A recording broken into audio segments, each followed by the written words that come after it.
বহু হাজি হজ করার জন্য যায়। আরাফা থেকে হেঁটে হেঁটে মুজদালিফা থেকে হেঁটে হেঁটে এরপরে জমারাত। শয়তানকে পাথর মারার জন্য হাজি সাহেব সমস্ত শক্তি সঞ্চয় করে শয়তানকে পাথর মারে। তখন শয়তান দাঁড়ায় দাঁড়ায় দেখে আমার কে পাথর মারতে আসছে। দেখে এর ভিতরে কিছু হাজি আছে, সুই দেয়া হাজি চিনেন না?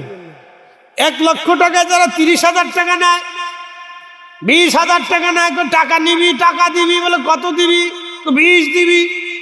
তো শয়তান দাঁড়ায় দেখে কে আমার পাথর মারার জন্য আসছে। তো শয়তান দেখে আমার কিছু দোস্ত আমারে পাথর মারার জন্য আসছে। সুদে হাসি, গুজে হাসি, গুসে হাসি, সুদে হাসি, অন্যের জমি মেরে দেওয়া হাজি। বিদেশ নিয়ার নাম দিয়ে কোটি কোটি টাকা হাতায় নিয়ে ধনী হয়ে গেছে। আমাদের দেশে অনেকে যাকাত দেয়। 150 টাকার লুঙ্গি গুলিস্তানে যদি যান তো দেখবেন জাকাতের মার্কেট আছে। 200 টাকার লুঙ্গি, 250 টাকার লুঙ্গি দেওয়া হয়। যে লুঙ্গিটা 1 মাস পরার পরে বেটা পেশাব করতে বসেছে, টানের চোটে সেরাত করে নিজ দিয়ে ফেরাত করে ফিরে গেছে। কি কথা ঠিক আছে না? এটা হচ্ছে যাকাত, মিস্টার যাকাত। এই রুহটাকে রব্বুল আলামিন নিয়ে চলে যাবেন। আল্লাহ বডির সাথে কোনো বক্তব্য নাই, বক্তব্য হবে রুহের সাথে। কথা হবে আল্লাহর বান্দার সাথে, রুহের সাথে। হুজ্জাতুল ইসলাম ইমাম গাজ্জালি ইন্তেকাল করলেন। আল্লাহর একজন ওলি স্বপ্ন দেখলেন, ইমাম গাজ্জালি তুমি কেমন আছো? ইমাম গাজ্জালি বলেন ভালো আছি। ও আবু হামিদ, আল্লাহ তোমার সাথে কেমন ব্যবহার করেছে তুমি বলো।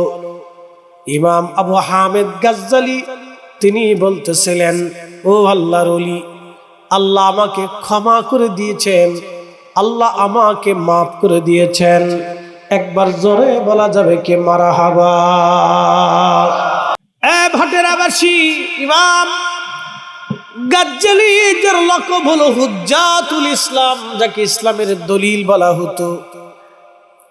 এত কিতাব উনি লিখেছিলেন। ওনার কিতাবগুলি হালাকুর আক্রমণে ইরাকের বাগদাদের দজলা নদীর ভিতরে ওনার কিতাবগুলি ফেলে দেওয়া হয়েছিল এবং বহু কিতাব খারেজি রাফিজিরা ওনার কিতাবগুলি পুড়িয়ে ফেলে দিয়েছিল। হুজ্জাতুল ইসলাম ইমাম আবু হামিদ গাজ্জালি। মুসলমান মনোযোগ দিয়ে কথাগুলি শুনবেন। এত বড় ইমাম, এত বড় আলেম, এত বড় বুজুর্গ ইন্তেকাল করলো। আল্লাহর ওলি ডাক দে বলেন, বন্ধু খোদা কেমন আচরণ করেছে বলো। বলে আমার রব আমাকে মাফ করে দিয়েছেন। বলো তো প্রভু তোমাকে কিসের জন্য মাফ করেছে? কোন বুজুর্গির কারণে, কোন আমলের কারণে আল্লাহ মাফ করছে একটু বলো আমারে। শুনে রাখবেন ভাটারাবাসী, কোলাউড়াবাসী, জীবনের সবচেয়ে বড় সফলতা হলো খোদার ক্ষমা। ক্ষমাই যদি নসিবে না হয় তাহলে জীবনের কোনো সফলতা নাই। কি কথা বলেন না কেন? ঠিক কিনা? আপনি অনেক বড় এমপি কিন্তু খোদা মাফ করে নাই। কোটি মানুষ আপনার কবরের পাশেও থাকলে কাজ হবে না। হবে? কোন সফলতা আছে? নেই। আপনি তাম পৃথিবীর অনেক বড় বাদশা, অনেক বড় সাম্রাজ্যের বাদশা। আপনি বর্তমানে এই মধ্য পশ্চিমারা তারা চিন্তা করে আমরা সাম্রাজ্যবাদী হতে চাই। আপনি পৃথিবীর যত বড়ই আমির আমরা হন, সাম্রাজ্যবাদী হন, খোদা যদি ক্ষমা না করে জীবনে কোনো মূল্য নাই। কোটি কোটি মানুষ আপনার কবরের পাশে থাকবে, খোদা যদি ক্ষমা না করে কোনো মূল্য হবে না, জীবন বরবাদ। এই জন্য মানব জীবনের সফলতা হলো খোদার ক্ষমা। আল্লাহর ক্ষমা, ক্ষমা যদি না হয় মানব জীবনের কোনো সফলতা নাই, কোনো সফলতা নাই। ইমাম আবু হামিদ গাজ্জালি লজ্জায় পড়ে গেলেন। চিন্তা করতেছিলেন নামাজের কথা যদি বলি তাহলে নামাজে অনেক ভুল হয়েছে।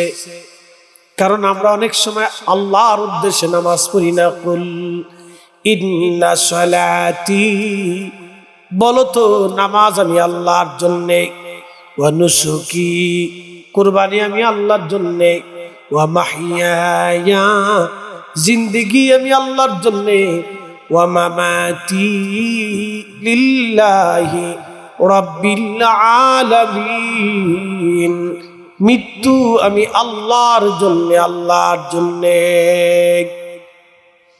ইমাম আবু হামিদ গাজ্জালী চিন্তা করলেন, নামাজের কথা যদি বলি তাহলে 100% পিওর ইখলাসের সাথে আমি নামাজ পড়তে পারি নাই। অনেকেই নামাজ পড়ে বিয়াই নামাজ, বলে ফরিদি হুজুর বিয়াই নামাজ কি? নতুন নতুন বিয়াই বাড়ি গেল, নামাজ যদি না পড়ে তাহলে বিয়াই কি মনে করবে? এই বিয়ার ডরে, বিয়ার চিন্তায় নামাজে গেছে, এই জন্য নাম দিছি বিয়াই নামাজ। সে খোদার ভয়ে নামাজে যায় নাই, সে মূলত বিয়ার ডরে নামাজে গেছে, আত্মীয়র ডরে। আর একটা নামাজ আছে সামাজিক নামাজ। বলে হুজুর সামাজিক নামাজ কি? সমাজে এক জায়গায় বসছে, আত্মীয় স্বজন আসছে, শালির দরবারে, ইমাম সাহেব হুজুর বললো আপনারা আসেন নামাজ পড়ে আসি। তখন সবাই নামাজে চলে গেল। এর ভিতরে অনেকেই আছে নামাজ কালাম পড়ে না। তারা চিন্তা করলো নামাজ যদি না পড়ি তাহলে সমাজ কি মনে করবে? সে খোদার ভয়ে নামাজে যায় নাই, সে সমাজের ভয়ে নামাজে গেছে। এটার নাম সামাজিক নামাজ। ফাওয়াইলুল লিল মুসাল্লিনাল্লাযীনা হুম আন সালাতিহিম সাহুন। কপাল পোড়া সে নামাজি যে মানুষ দেখার জন্য নামাজ পড়ে এবং তার নামাজে সে উদাসীন থাকে। কপাল পোড়া, বদ কপাল, বদ নসিব এই ব্যক্তিটা। এই জন্য সালাত, ইমাম গাজ্জালী চিন্তায় পড়ে গেলেন, আল্লাহ আমি এখন সালাতের কথা কেমনে বলি? হায় হায়, সালাতের কথা যদি বলি তাহলে আমি ধরা পড়ে যাব, কারণ সারা জীবনের সালাত ইখলাসের সাথে হয়েছে এমন গ্যারান্টি নাই। চিন্তা করলে তাহলে রোজার কথা বলি, কিন্তু না না না, সারা জীবনের রোজা আমার ইখলাসের সাথে হয়েছে এমন কোনো গ্যারান্টি আমার জীবনে নাই। আমাদের এই যে মাহে রমজান চলে গেল, অনেকেই রোজা রেখে গালিগালাজ করেছে, রোজা রেখে মিথ্যা কথা বলেছে, রোজা রেখে মালে কম দিয়েছে, রোজা রেখে মালে ভেজাল দিয়েছে, রোজা রেখে খাবারে ভেজাল দিয়েছে, রোজা রেখে খাবারে ফরমালিন দিয়েছে, রোজা রেখে গালিগালাজ করেছে, মারামারি করেছে, রোজা রেখে গীবত তহমত শিকায়েত করেছে, রোজা রেখে ঝগড়া ফাসাদ করেছে। তার মানে ইখলাসের সাথে রোজা হয় নাই। ইমাম গাজ্জালী চিন্তায় পড়ে গেলেন, এখন ইখলাসের সাথে রোজা যদি না হয়ে থাকে তাহলেও তো আমি ধরা পড়ে যাব। চিন্তা করলেন যাকাতের কথা বলি, না না, ইখলাসের সাথে যাকাত হয় নাই। কারণ যাকাত দেওয়ার সময় অনেক সময় মানুষের মনে তাকাব্বুরি আসে, মানুষ যাতে আমাকে দানবীর বলে, দানশীল বলে, সেই জন্য অনেকেই এই মনে মনে ইচ্ছা করেও যাকাত প্রদান করে থাকে। ইমাম গাজ্জালী চিন্তায় পড়ে গেলেন, না, যাকাতের কথা বলা যাবে না। আহা, হযরত ইমাম গাজ্জালী চিন্তায় পড়ে গেলেন, হজের কথা যদি রবের কাছে বলি তাহলে তো আমি ধরা পড়ে যাব, বিপদগ্রস্ত হয়ে যাব। আমি না, হজের কথা বলবো না।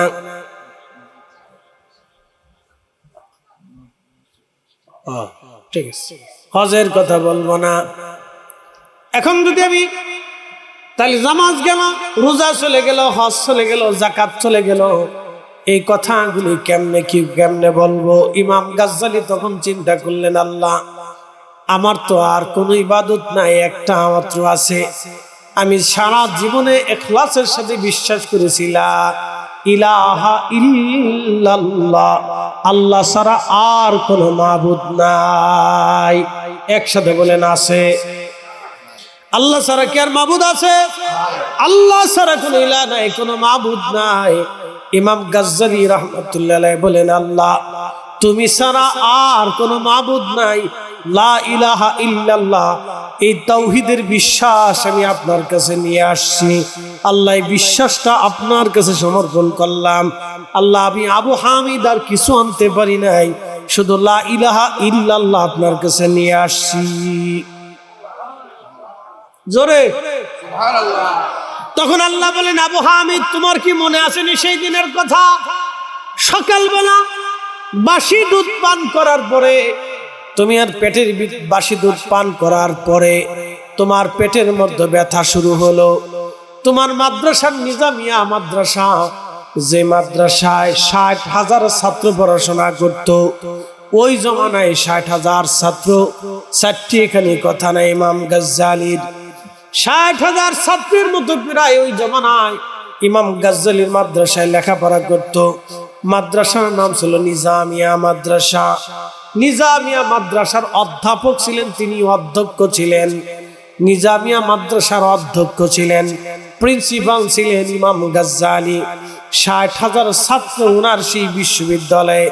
আজকের কথা না, সেলজুক সাম্রাজ্যের সময় একটা বিশ্ববিদ্যালয় ছিল মুসলমানদের, নিজামিয়া মাদ্রাসা। তা আল্লাহর দরবারে সেজদায় পড়ে ইমাম আবু হামিদ গাজ্জালি বলেন, আল্লাহ আমার আর কিছু নাই। ইমাম আবু হামিদ গাজ্জালিকে আল্লাহ বলেন, আবু হামিদ তোমারে মাফ করে দিলাম। বলে, আল্লাহ কেন মাফ করলেন? একটা কারণে মাফ করলাম। আবু হামিদ তোমার সেই দিনের কথা মনে আসেনি, যেই দিন তুমি দোয়াত কালি নিয়ে কিতাব লিখতে বসেছিলা?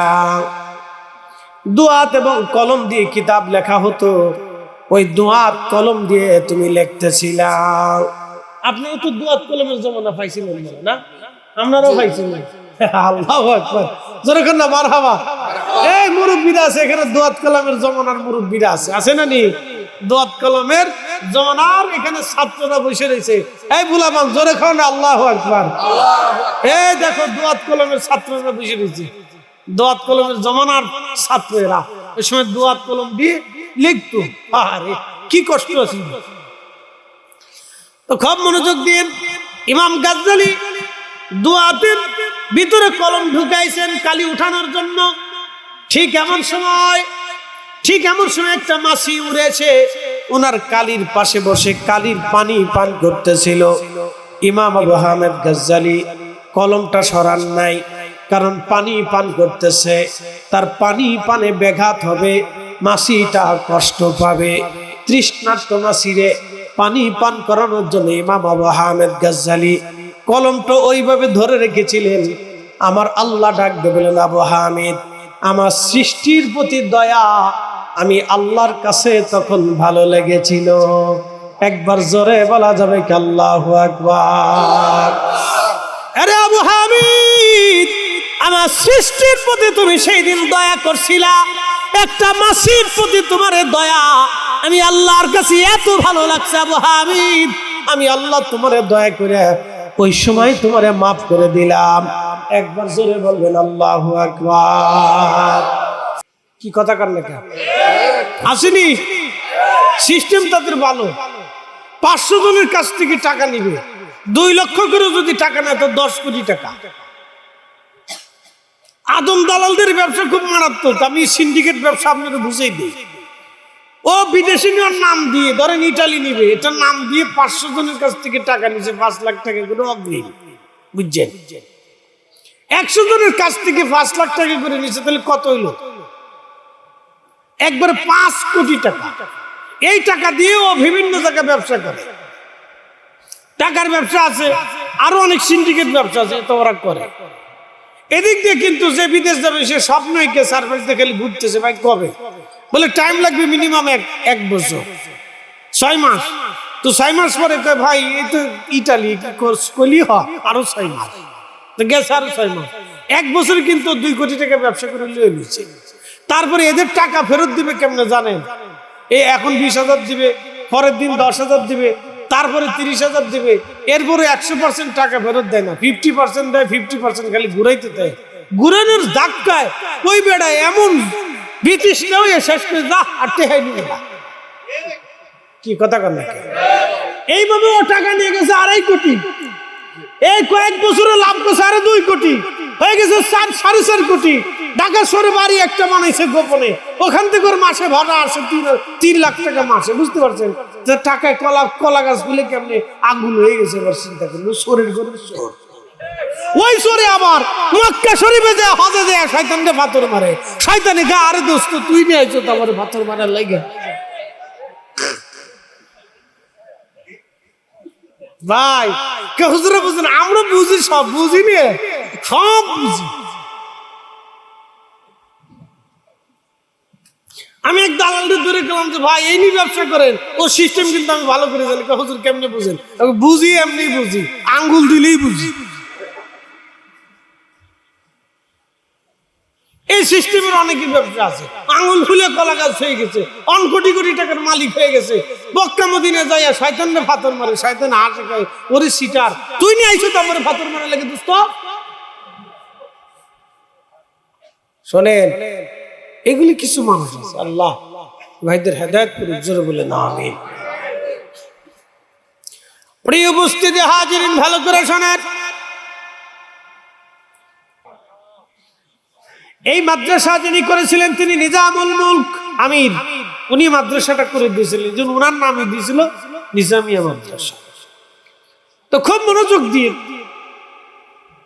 ইমাম খুজ্জাতুল ইসলাম ইমাম গজ্জালি রাহমাতুল্লাহ আলাইহি আল্লাহ বলেন, আবু হামিদ তুমি দুধ পান করছিলে, তারপরে পেটে ব্যথা হয়েছিল, তারপরে তুমি মাদ্রাসা ছুটি দিয়ে সময় বলছিলে ছেলেরা আজকে বাসি দুধ খাওয়ার কারণে আমার পেটে পীড়া হয়েছে, আমি আজকে পড়াইতে পারবো না, তোমাদের আজকের জন্য ছুটি। আবু হামিদ বলো তো রোগ কে দেয়? বলে রব্বি তুমিই দাও। শেফা কে দেয়? বলে আল্লাহ তুমিই দাও। তাহলে বলো তুমি যে সেই দিন বলছিলে দুধের কারণে তোমার পেটে ব্যথা হয়েছে, আবু হামিদ সেই দিন তোমার লা ইলাহা ইল্লাল্লাহর বিশ্বাসটা কোন জায়গা ছিল? দরা। একসাথে বলেন কি? না না, জোরে বলেন কি? দরা। তা আবু হামিদ যদি ধরা পড়ে তাহলে আমরার অবস্থা কি? দরা। আমরাও ধরা। বলে হুজুর উপায় কি? উপায় একটা আছে। একসাথে জোরে করেন আল্লাহু আকবার। আমাদের উপায় আছে, উপায় আল্লাহ ছাড়েন, উপায় একটা রাখছে। ডরেন না, ভয় পেন না, আমরাও কিন্তু আল্লাহর কাছে ধরা। কখনো তোমাকে যদি ভুলি, কখনো তোমাকে যদি ভুলি,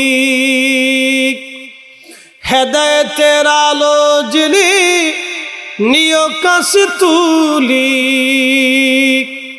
ঠাই দিও প্রিয়তম ওগো মহিয়ান, তুমি রহমান তুমি মেহেরবান। অন্ধ গাহে না শুধু তোমারি গুণগান, অন্ধ গাহে না শুধু তোমারি গুণগান, বুঝেও বুঝে না তবু শান, তুমি রহমান তুমি মেহেরবান। ওই যে একটা পাগল হয়েছে আমেরিকা, ও সাম্রাজ্যবাদী হতে চাচ্ছে, মানে তার বক্তব্য আমি যেমনি বলবো পৃথিবী সেমনি চলবে। হ্যাঁ, সে পৃথিবীকে পারমাণবিক যুদ্ধের দিকে ঠেলে দিচ্ছে। এটা একটা পাগল।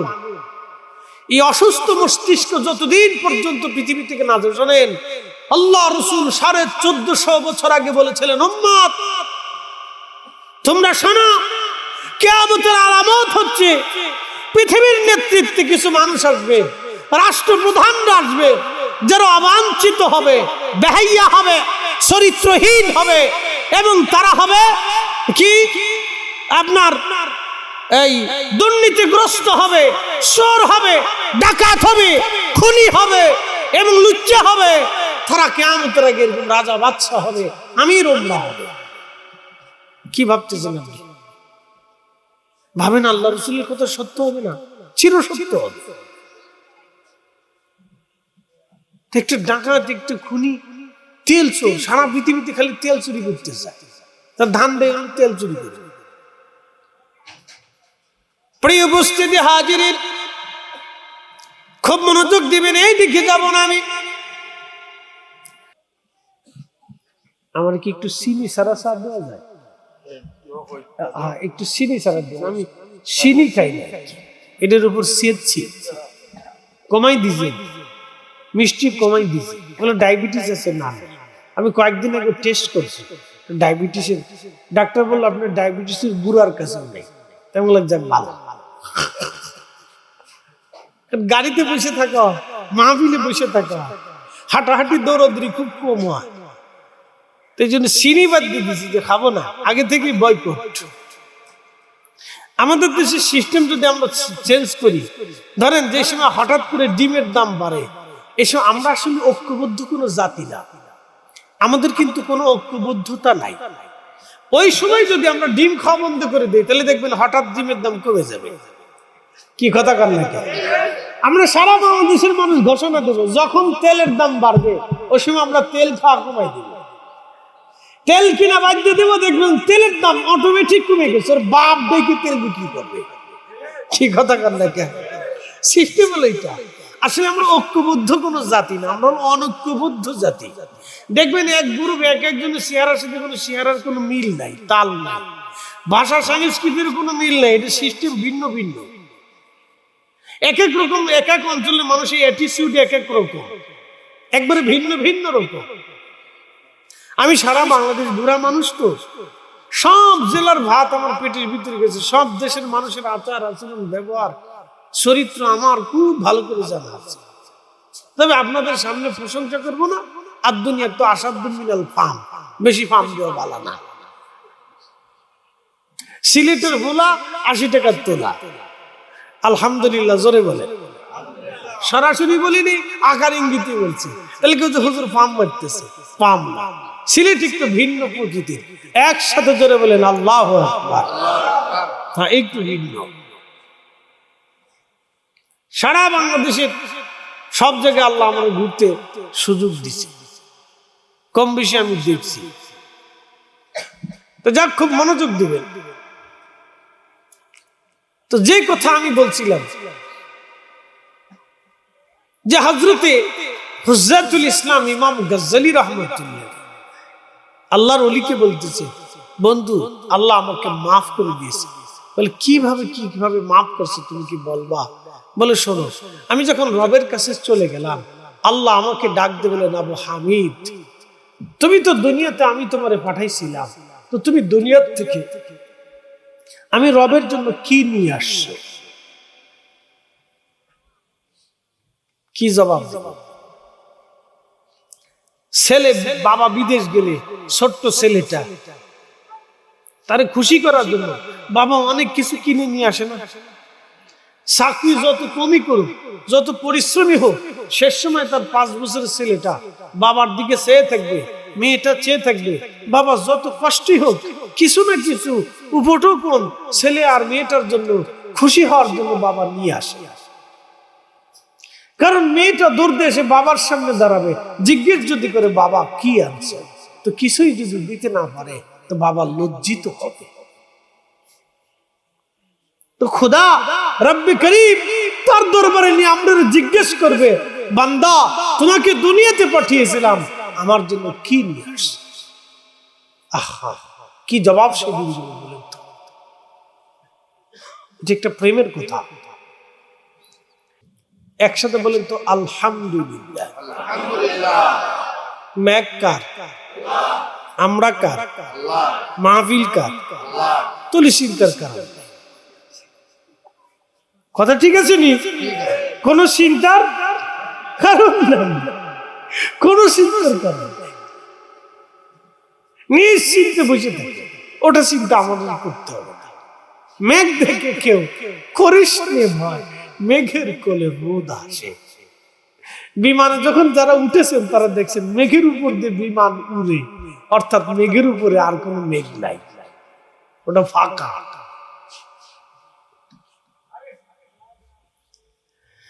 প্রিয় উপস্থিতি, খুব মনোযোগ দিবেন।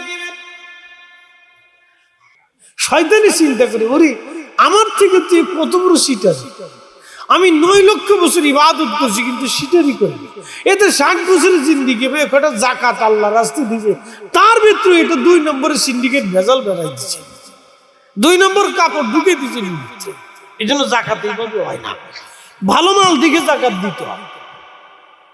ইখলাসের সাথে জাকাত হয় না। তিনি ইমাম গজ্জালি চিন্তায় পড়ে গেলেন, আমি ইখলাসের সাথে জাকাত যদি না হয়ে থাকে তা আমি লজ্জিত হয়ে যাব। এই আস্তে কনকে ঠিক জোরে বলেন, 20,000 দিবি। ও 20,000 খাইছে না, ও শুয়োরের গোশত খাইছে। কালকে মদের বিরুদ্ধে ওয়াজ করছি, এক মদ করে হুজুর আর ওয়াজ কর না। কি যুদ্ধ লাগছে চিন্তা করে, পরে পাবলিক এমন কেলানি দিছে, ওর জিন্দিগিতে মরার একদিন পর্যন্ত মরে থাকবে যে আর জীবনে ওয়াজে যে কোনোদিন এটা কইতাম না। বুঝতে পারছেন? বুঝে না, আমরা তো আপনাদের বাঁচার জন্য বলি। বাপ কি কথা ঠিক আছে না বন্ধু? আপনি কম খান, হয়তো আপনি 6 পদের তরকারি দিয়ে খাবেন, আপনি 3 পদের তরকারি দিয়ে খান। বাপ সুদের টাকা লাগাইয়া, ঘুষের টাকা দিয়ে, অন্যের জমি মারা টাকা দিয়ে, সম্পদ মারা টাকা দিয়ে সন্তানের জন্য জমা করে রাইখে কিয়ামতের ময়দানে আপনি আসামি হবেন না। বন্ধু আপনার পায়ে হাত দিয়ে বলতেছি, জেনারেটর আসেনি, তাহলে চলুক না, একটু জিকির করেন আল্লাহ আল্লাহ।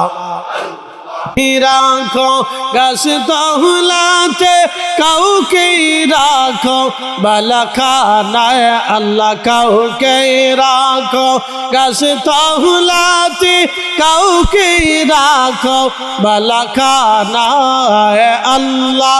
তোমার প্রেমের খেলা কেউ বোঝে কেউ বুঝে না আল্লাহ আল্লাহ।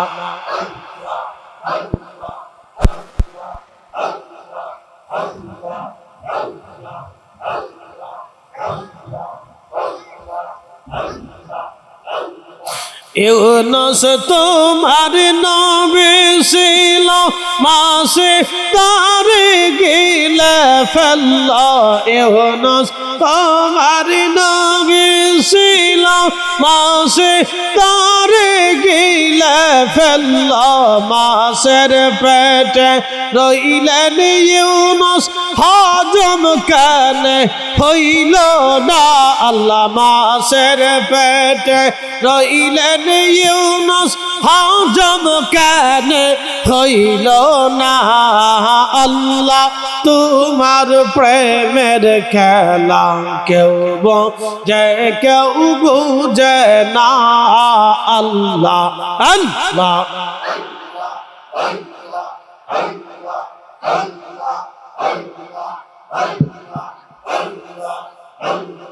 কাউকে রাখো গাছ তহলাতে কাউকে রাখো বালাখানায় আল্লাহ। কাউকে রাখো গাছ তহলাতে কাউকে রাখো বালাখানায় আল্লাহ। তোমার প্রেমের খেলা কেউ বোঝে কেউ বুঝে না আল্লাহ আল্লাহ।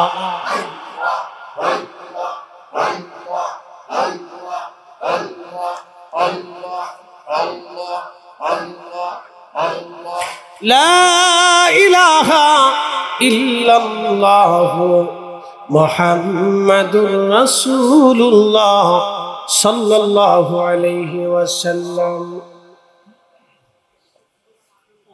না বাইরে একটু দিয়ে দাও, দেখো হয় নাকি ওই বংশাল সারা আছে। আচ্ছা ঠিক আছে, তো খুব মনোযোগ দিবেন। সৃষ্টির প্রতি দয়া, যারা বলেন কিসের প্রতি দয়া? সৃষ্টির প্রতি দয়ার কারণে ইমাম গজ্জালির আল্লাহ মাফ করে দিয়েছে। একসাথে জোরে বলবেন আল্লাহু আকবার। তাহলে এই মাদ্রাসা বাটেরা দারুস সুন্নাহ দাখিল মাদ্রাসা, এই মাদ্রাসায় অনেক তলবে ইলম কোরআন হাদিস শিখবে। উঠবেন না, ভয় নাই। বাতাস দিক, আল্লাহ বৃষ্টি দিক, উনি খুশি আমরাও খুশি। জোরে বলেন আলহামদুলিল্লাহ। না আর একটু জোরে বলেন আলহামদুলিল্লাহ। পৃথিবীর কত জনপদ আছে বৃষ্টির জন্য বছরের পর বছর কাকুতি মিনতি করে, পায় না। আর আমরা চাইনি আল্লাহকে জোর করে দিয়ে তোরা ল তো করে দিলা, মার হাওয়া কর না। আমরা চাইছি নি বৃষ্টি, চাইনি আল্লাহকে ল তো করে দিলাম, তোরা শান্তিতে থাক, বৃষ্টি নে। আল্লাহ আমরা ইচ্ছা করে খুশি হয়ে দিছে, খোদার রহমত, চিন্তার কোনো কারণ নাই। এই যে মাদ্রাসা, এই মাদ্রাসায় যদি 1 টাকা খরচ করেন, এটা আল্লাহর, এই যে ছাত্ররা পড়াশোনা করে ওদের প্রতি দয়া। একসাথে বলবেন আল্লাহু আকবার। এই ছাত্রদের ভিতরে গরিব ছাত্র আছে না? উস্তাদজি যিনি আছেন, গরিব ছাত্র আছে না? তাহলে ওরা কি মাঝে মধ্যে গরিব ছাত্রদেরকে ফ্রি পড়ায় না? পড়ায়, ওনাদের বেতন কমায় দেয়, পরীক্ষা ফ্রি নেয়, ফি কমায় দেয়।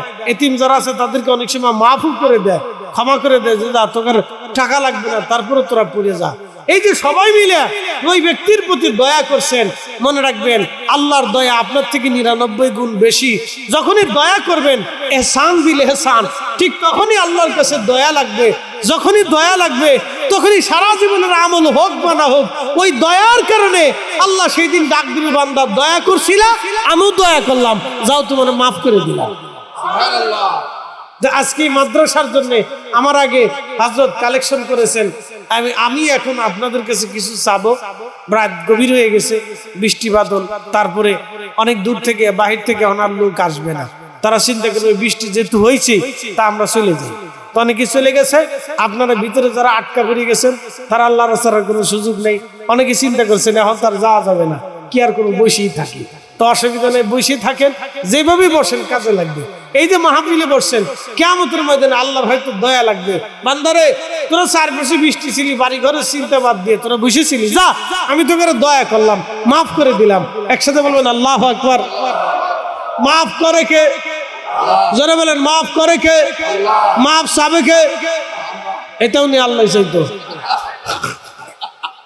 ইজ্জত কিন্তু শেষ, মাফ কিন্তু আমরাই চাবো, আল্লাহ কিন্তু ক্ষমা করবে। তো মাফ আমরা একসাথে চাবো। এই যে মাদ্রাসা ভাটেরা দারুস সুন্নাহ দাখিল মাদ্রাসা, এটা আপনাদের কাছে আমানত। মাশাআল্লাহ মাশাআল্লাহ। 10 লক্ষ টাকার দরকার। এই মাদ্রাসা আলিম মাদ্রাসা করা হবে। নারে তাকবীর, নারে রিসালাত। মাশাআল্লাহ, এই সুন্নিয়তের একটা মার্কাজ। আল্লামা ফুলতুলি রাহিমাহুল্লাহর স্বপ্ন বাস্তবায়িত হবে। 10 লক্ষ টাকার দরকার। বলেন 1 লক্ষ টাকা দেওয়ার মতো কি আছে যে হুজুর আমি 1 লক্ষ টাকা শরীক হব এই মাদ্রাসা আলিম করার জন্য? 1 লাখ টাকা ইনশাআল্লাহ। কে আছেন একজন ব্যক্তি বলেন 1 লক্ষ টাকা আপনি শরীক হবেন আল্লাহর রাস্তে, আল্লাহর দ্বীনি প্রতিষ্ঠানে। ছেলেরা পড়াশোনা করবে, মেয়েরা দ্বীনের শিক্ষা করবে, ওরা এখান থেকে শিক্ষিত হয়ে যাবে। বাইরে এই টাকার উসিলা, এই টাকার খেদমতের কারণে আল্লাহর হয়তো দয়া লাগতে পারে। 1 লাখ টাকা করে 10 জন ব্যক্তি হইলে আমাদের 10 লাখ টাকা হয়ে যাবে। 1 লাখ টাকা দেওয়ার মতো কেউ আসেনি যে হুজুর মাদ্রাসা 1 লাখ টাকা দেবে ইনশাল্লাহ? কেউ থাকলে ইনশাল্লাহ বলেন 1 লাখ টাকা আল্লাহ কবুল করে নিক। আয় সম্পদ নিয়ে কেউ কবরে যাইতে পারবে না। এই যে বৃষ্টি নামতেছে, এই সময় যদি কেউ মারা যায় তাহলে বৃষ্টির ভিতরে তার দাফন করা হবে। মনে রাখেন, কাদার ভিতরে দাফন করা হবে। সহায় সম্পদ টাকা পয়সা কারো সাথে যাবে না। বলেন 1 লাখ টাকা দেওয়ার মতো কি আছে? আল্লাহ তৌফিক দিক, আমিন আল্লাহুম্মা আমিন। মুহাম্মাদুর রাসূলুল্লাহ সাল্লাল্লাহু আলাইহি ওয়াসাল্লাম।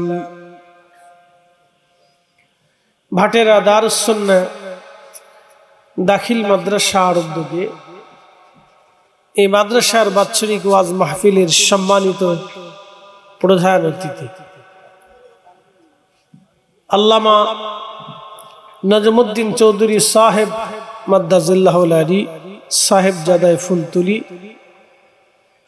উপস্থিত আজকের সম্মানিত আমন্ত্রিত উলামায়ে কেরাম, হযরত মাওলানা সমীর উদ্দিন সাহেব ইকরসির মাদ্রাসার সম্মানিত সাবেক অধ্যক্ষ, মাওলানা সাইদুল ইসলাম যুক্তিবাদী সাহেব, মাওলানা কামাল আহমদ কামালি সাহেব, কাজী মাওলানা ফজলুল হক খান শাহেদ সাহেব, কোলারা উপজেলার সম্মানিত সাবেক চেয়ারম্যান মহোদয়, মাওলানা ইনামুল হক জিহাদি, মাওলানা সদরউদ্দিন সাহেব সহ সকল সম্মানিত আলোচক বৃন্দ, সম্মানিত অতিথি বৃন্দ এলাকার গণ্যমান্য ব্যক্তি, সম্মানিত মুরব্বী, কলিজার টুকরো যুবক, পর্দানিশীল আমার সম্মানিত মা বোনেরা, মোবারকবাদ, শুকরিয়া সে রবের আসমানে বৃষ্টি বাদলের দিনে ঘর থেকে, বাড়ি থেকে, বিভিন্ন স্থান স্থাপনা থেকে জুদা করে আমাদেরকে মেঘ এই পর্যন্ত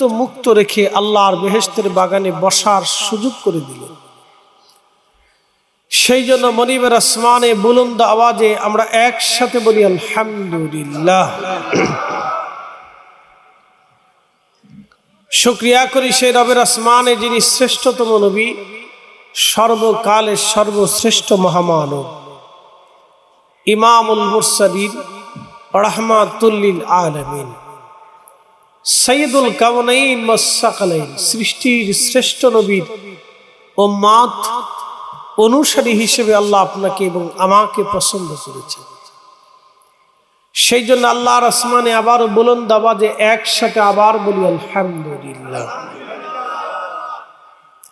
পৃথিবীতে বহু জাতি উপজাতি আছে, 800 কোটি মানুষের পৃথিবীতে বহু ভাষা আছে, সংস্কৃতি ভিন্ন ভিন্ন আছে, জনপদের আবহাওয়ার চিত্র ভিন্ন আছে, খাদ্যাভ্যাসও ভিন্ন, পোশাকের ভিন্নতা আছে। এসব কিছু আল্লাহর দান, কিন্তু আল্লাহ আমাদেরকে ডেকেছেন ওয়াতাফাক্কারুনা ফি খালকিস সামাওয়াতি ওয়াল আরদ। রব বলেছেন, বান্দা তোমরা আমি আল্লাহর সৃষ্টি নিয়ে ফিকির করো, চিন্তা করো, গবেষণা করো। আল্লাহর সৃষ্টি নিয়ে আল্লাহ আমাদেরকে চিন্তা করতে বলেছেন। এটা আল্লাহ পাকের পক্ষ থেকে আমাদের জন্য এক চমৎকার মেসেজ। তোমরা আল্লাহর সৃষ্টি নিয়ে গবেষণা করো, চিন্তা করো।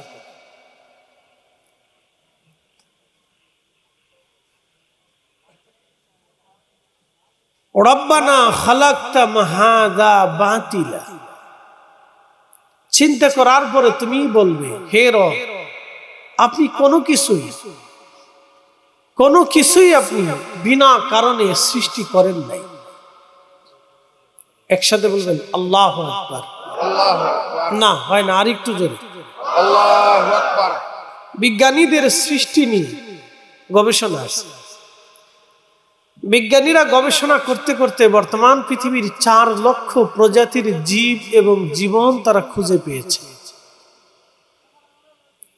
কিন্তু কোন বিজ্ঞানী আজও পর্যন্ত বলতে পারে নাই এই জীবটা, এই প্রাণীটা অহেতুক সৃষ্টি করা হয়েছে। কেউ বলতে পারে? আজও পর্যন্ত কোন বিজ্ঞানীর গবেষণায় ভেসে ওঠে নাই যে এই জীবটা, এই জীবনটা আল্লাহ বেহুদা সৃষ্টি করেছে। অথবা তাদের বিশ্বাসে কোনো স্রষ্টা নাই, তাদের বিশ্বাস। অনেক বিজ্ঞানীদের বিশ্বাসে কোনো স্রষ্টা বলে কিছু নাই, কিন্তু আজও পর্যন্ত তারা প্রমাণ করতে পারে নাই যে কোন সৃষ্টি, কোন জীব, কোন জীবন উপকারে নাই, বেহুদা এই জীব এবং জীবন তৈরি হয়েছে। আজও পর্যন্ত তারা প্রমাণ করতে পারে নাই। রব্বানা মা খালাকতা হাযা বাতিলা।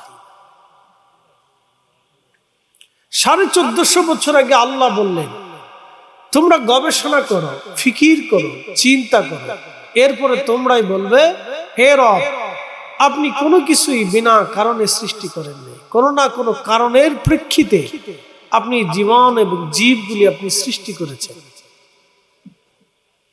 প্রিয় উপস্থিতি, আপনি বহির সৃষ্টির পরে লক্ষ্য করেন, আগে নিজের জীবন জিন্দেগিকে আপনি চেষ্টা করেন। আপনার স্বাস্থ্যের দিকে তাকান, জীবনের দিকে তাকান, বডির দিকে তাকান, মনোযোগ দেন। আমি আপনাদেরকে ব্যাখ্যা করে বোঝাচ্ছি। রাত গভীর, এ সময় সাধারণত স্নায়ু মানুষের দুর্বল থাকে। ভালো করে বুঝবেন, কারণ ঘুমের চাপ। রাত্র দিছেন আল্লাহ বিশ্রামের জন্য। আমরা বক্তারা রাতে ঘুমানোর মজা আমাদের নসিব হয় না, রাতে ঘুমাইতে পারি না। রাতের ঘুম দিনে কখনো পরিপূর্ণ হয় না। আপনি দিনে যতই ঘুমান রাতের ঘুম হবে না, কারণ রাত নীরব থাকে। মনে রেখেন, রাত নীরব, শব্দহীন, একেবারে নীরব। আপনার ঘুমটা হবে একবারে পারফেক্ট নীরব, কোনো সাউন্ড পলিউশন নেই, কোনো সাউন্ড পলিউশন নেই। নীরব ভাবে আপনি ঘুমিয়ে পড়েছেন, আপনার ব্রেন সুস্থ, মস্তিষ্ক ঠান্ডা থাকে সব।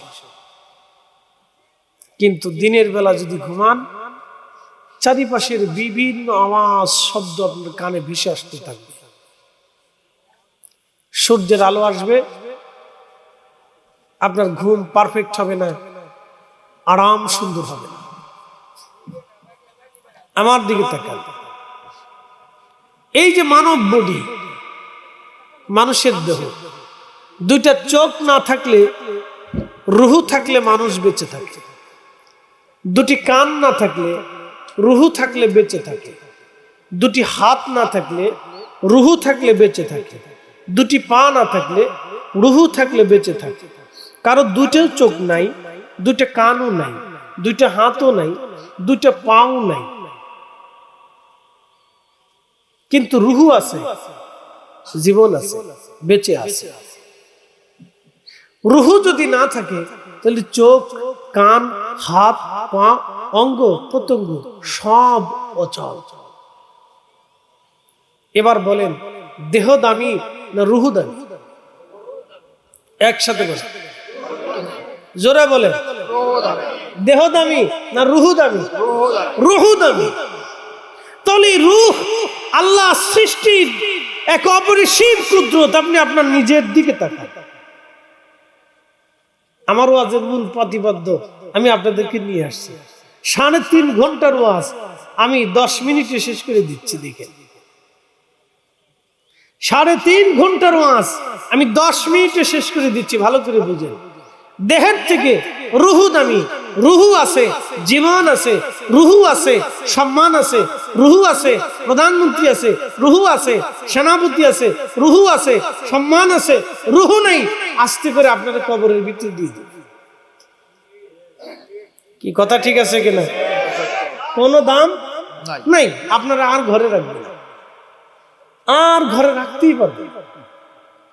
যত দ্রুত সম্ভব আপনাকে কবরে দিয়ে আসবে। এই রূহ হচ্ছে আল্লাহ সৃষ্টির এক অপরিসীম কুদরত। এই রূহ আল্লাহর হুকুম, সে আল্লাহর হুকুমে দুনিয়াতে আসছে। আবার আল্লাহর হুকুম যখন আসবে, তখন আবার সে চলে যাবে। তাকে কেউ ধরে রাখতে পারবে? শেষ। তাহলে এবার বলেন, আল্লাহ আমাদেরকে কিসের জন্য পাঠাইছে? আমা খালাকতুল জিন্না ওয়াল ইনসা ইল্লা লিয়াবুদুন। শুধুই রবের গোলামির জন্য আল্লাহ আমাদেরকে দুনিয়াতে পাঠিয়েছে। এখন আমার 3.5 ঘন্টার ওয়াজের শেষ 10 মিনিটের শেষ প্রশ্ন, আমরা কি আল্লাহর গোলামি করতে পারছি কিনা? বাস, শেষ। এতটুকু ওয়াজ বাড়ি পর্যন্ত একটু চিন্তা করে নিয়ে যাবেন যে সত্যি আল্লাহ আমাকে পাঠাইলেন, আমি কি আদতেই খোদার গোলামি করতে পারছি? আমি কি আদতেই তিনার হুকুম পালন করতে পেরেছি? আমি কি তিনার হুকুম মানি? আমি কি তিনাকে খুঁজতে চেষ্টা করেছি? আমি কি তিনাকে ভালোবাসতে শিখেছি? আমি কি তিনার হুকুম প্রতিপালন করতে পেরেছি? বাস, ওয়াজ শেষ। 3.5 ঘন্টার ওয়াজ 10 মিনিটে শেষ করে দিচ্ছি। এই জন্য কোন মহা জ্ঞানীরা বলতেন যে নিজের নফসকে, জীবনকে চিনেছে, সে রবকে চিনেছে। এর অনেক বড় ব্যাখ্যা আছে।